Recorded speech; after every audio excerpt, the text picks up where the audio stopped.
तो केसी त्यागी भी बोल रहे हैं जेडीयू के नेता कि एक रैली होनी थी, अचानक से आप लोगों की तरफ से मना कर दिया गया जो भोपाल में रैली होनी थी।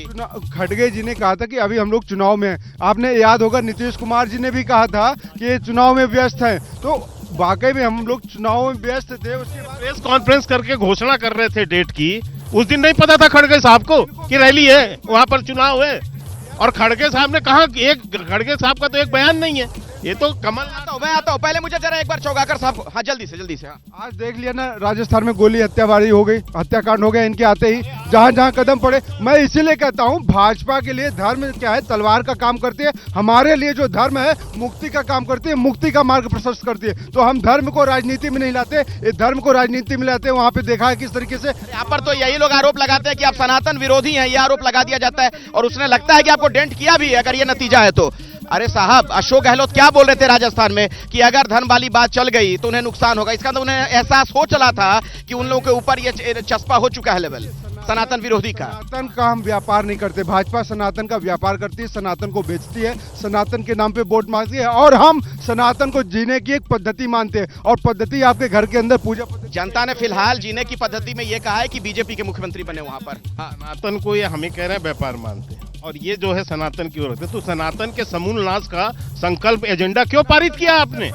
बाकायदा उदयनिधि महाराज उसने क्या बोला, तमिलनाडु में के नेता ने क्या बोला कि हमारी जो गठबंधन इंडिया। पता है सर आपको पता है दीपक जी, ये बयान किसने दिया है? अशोक गहलोत सरकार के एक मंत्री का आज ये बयान है कि डीएमके का जो बयान था उसका हमें बहुत बड़ा नुकसान हुआ है। पता है आपको ये बात? सनातन भाजपा की बपौती नहीं है, सनातन भाजपा से पहले भी था। सनातन भाजपा वो मैं नहीं कह रहा हूँ, इस तरह की कर दो, तुम्हारी औकात नहीं है। कांग्रेस जो है मर जाएगी, मैं कह रहा हूँ, इनकी औकात नहीं। तुम सनातन को पैदा कियो क्या? सनातन के पैदा नष्ट करने वाले, ये इनकी औकात नहीं है कि सनातन। व्यक्तिगत बातचीत नहीं होनी चाहिए, औकात वगैरह शब्द नहीं। हाँ बोलिए। देखिए, सनातन भाजपा की बपौती नहीं है। बहुनी व्यती तानी तो जन्मानी चार्जुना। तुम क्या जानोगे सनातन को? तुम तो सनातन के व्यापार करते हो, डाकू हो। ठीक है, मैं गठबंधन पे आ रहा हूँ, गठबंधन पे जल्दी से सर। भगवान राम काल्पनिक हैं, हिंदू आतंकवादी हैं। ये बातें हो गई, चुनाव में बातें हो गई, नतीजे आ गए। थोड़ा चर्चा को आगे बढ़ाते हैं। क्या इंडिया गठबंधन जो बना था उसको अब बहुत बड़ा डेंट पड़ने जा रहा है इन नतीजों के बाद? 2024 के लिए क्या मैसेज है इसमें? देखिए अखिलेश जी, 23 जून को पहले इनकी इंडिया गठबंधन की बैठक पटना में होती है। 17 जुलाई को ये बेंगलोर में बैठते हैं। 31 अगस्त को ये बम्बई में बैठते हैं। अब 3 बैठक के बाद ये कहते हैं हम शरद पवार के घर में बैठेंगे। 13 सदस्य कोऑर्डिनेट कमेटी बनाते हैं। 6 दिसंबर को ये बैठक बुलाते हैं। बैठक कौन बुलाता है? किसको अधिकार है बैठक बुलाने का? कोई संयोजक है? और बैठक बुला रहे हो तो आप ममता बनर्जी से पूछ नहीं रहे हो, एक राज्य के मुख्यमंत्री से, कि आपके पास समय है कि नहीं, आप बैठक में आओगे कि नहीं। आपने डिसाइड कर लिया। ममता बनर्जी कहते हैं मैं बैठक में नहीं आऊंगी, अखिलेश यादव कहते हैं मैं बैठक में नहीं आऊंगा, अरविंद केजरीवाल मौन साध लेते हैं, नीतीश कुमार कहते हैं मेरा स्वास्थ्य ठीक नहीं, मैं नहीं आऊंगा।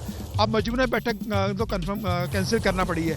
मैं ये कहना चाहता हूँ कि देश की जनता ने बता दिया, और जो कहा गया है ना कि सपने नहीं हकीकत बुनते हैं, इसलिए लोग मोदी को चुनते हैं। ये देश की जनता प्रधानमंत्री मोदी की गारंटी पे भरोसा करती है, और प्रधानमंत्री मोदी की गारंटी समाज का हर वर्ग, वो नारी शक्ति हो, युवा शक्ति हो, किसान शक्ति हो और गरीब, जो प्रधानमंत्री ने कहा है कि गरीबों की 4 जातियां हैं, वो पूरा प्रधानमंत्री मोदी पर भरोसा कर रहे हैं। और अब देखिए, एक संदेश ये जाएगा 2024 के लिए दीपक जी, यहां से एक मैसेज ये जाएगा, क्योंकि आपके नेता राहुल गांधी भी प्रचार कर रहे थे, मोदी जी भी प्रचार कर रहे थे, राहुल गांधी भी गारंटी दे रहे थे, मोदी जी भी दे रहे थे, तो मोदी जी की कही बातों पर राहुल गांधी की तुलना में जनता ने ज्यादा भरोसा किया ना। देखिए, मैंने अभी कहा कि भगवान राम जो थे ना, वो भी देखिए कि सोने का मृग जा रहा है और उसके पीछे भागने लगे धनुष लेके। उनको पता है कि मृग मारीचिका है, मृग तृष्णा है, सत्य नहीं है। उसी तरीके से ये सर सुनिए, मेरी बात सुनिए। नहीं, ये बातें नहीं, हम सनातन को मानते हैं, आप सब सनातन को मानते हैं। मृग मारीचिका है, भगवान राम मारीचिका मतलब जनता के विवेक पर आप सवाल खड़े कर रहे हैं। नहीं, आप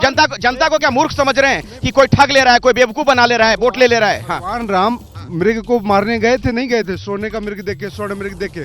आप भगवान राम के बुद्धि पे, मृग मरीचिका में और करोड़ों लोगों की संख्या में जो जनता वोट करती है उसमें फर्क नहीं है। जनता के बुद्धि का बात नहीं है, जनता को किस तरीके से बेवकूफ बनाया जा रहा है वो जनता। जल्दी छोटे में ब्रेक लेना पड़ेगा मुझे। कांग्रेस की मानसिकता को देखिए, जो भारतीय जनता पार्टी को वोट देते हैं उसको कहते हैं कि जो जनता भारतीय जनता पार्टी को वोट दे रहे हैं वो राक्षस प्रवृत्ति के लोग हैं। ये तो सुरजेवाला जी का बयान था ना, मतलब जनता का, अगर देश की सवाल है क्या इस तरीके के बयानात ही महंगे पड़ गए? जैसे ही घड़ी का काटा दोपहर 2:30 पे आए, बबीता जी का दिल सास बहू साजिश के लिए मचल जाए। और ये है इनकी बहू, पूरे दिन ऑफिस की टेंशन हो जाए गॉन, जब ये करें अपना फेवरेट शो फ्री टाइम पे ऑन। इनकी तरह आप भी देखें अपना फेवरेट शो अपने टाइम पर और डाउनलोड कीजिए एबीपी लाइव ऐप अपने स्मार्ट टीवी पर।